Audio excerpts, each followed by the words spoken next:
2010 was a tough year financially, with rising unemployment and fears of a double-dip recession. But as bad as things have been, 2011 is a new year, and there are ways to make it a very prosperous one and protect the money you already have. Joining us now with tips on making a fresh financial start is Jason Cochran, editor-at-large at walletpop.com. Jason, good morning. Good morning. First thing you tell us to do is get our credit score up, and 750, that score seems to be the magic number. Why?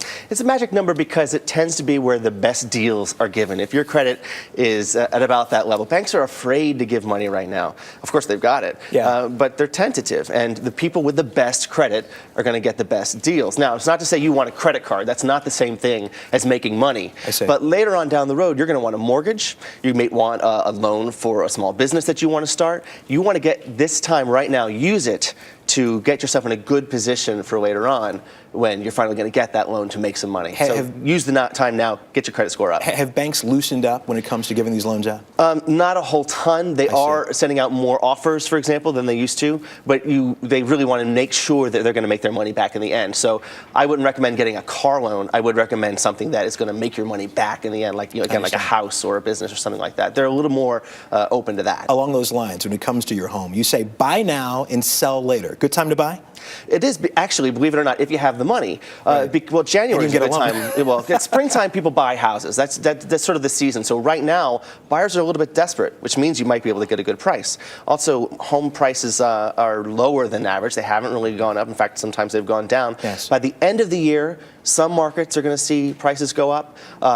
Before then, though, you can probably get a $1 million home for $600,000. So if you're not a millionaire and you have the money, you don't need a mortgage to buy a house, you could get a really fantastic home and then make money on it when the market finally recovers in a few years. You also say this is a good time to make home improvements. Why? Because home improvements, like houses themselves, they don't cost very much right now. Contractors need some work. Appliances in the beginning of the year are often cheaper than they are at the end of the year because the holiday season is done.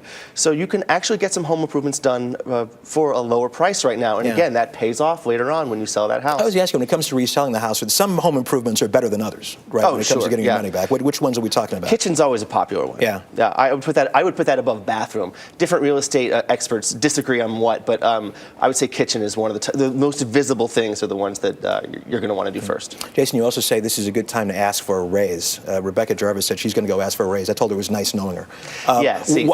Why would someone in this economy go ask for a raise? Yeah, you don't go asking with an ultimatum.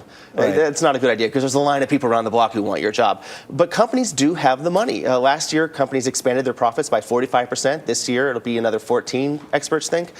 They have the money. They're just like the banks, afraid to spend it. All you need to do is convince them that they need you, that, hey, I'm doing 3 people's jobs where 2 years ago I was doing my job, and I'm doing a great job. You want me. Try your luck at it. You might be able to get yourself some I'm going to take money. you in with me next time. Companies are giving raises this year, by the way. I mean, but the average is going to be about 3%. The last few years, people have done without raises. Right. But most companies are reporting, this year we might get some raises, about 3% or so. So try for it. Because of a decrease in payroll taxes and other things going on, many of us are seeing more money in our paychecks. That's right. What do you suggest we do with that cash? I suggest you save it. Payroll tax is a holiday, is a treat for everyone in their paychecks. Right now, you may not know it, but the federal government is reducing what it's taking out of your paycheck by about 2%. It's not, you didn't get a raise. All it'll look like that when you get your paycheck. I suggest you take that money, you stick it in the bank. American savings rate is really, really low right now. People are not putting money away. This is found money. Use it, keep it. You're going to need it later on. And very quickly, choose stocks over bonds. Yeah, bond yields are down. Stocks, though, third year of American presidencies, for the past 70 years, stock prices have gone up. In the third year of an American presidency, the stock market is sort of calmed, it's relaxed, it knows what to expect. So it might be a good time to get in the stock market if you're a stock kind of person. Interesting. Jason Cochran, as always, great information. We appreciate it. And for more info, you can go to our sister website, cbsmoneywatch.com, and click on How to Get Rich in 2011.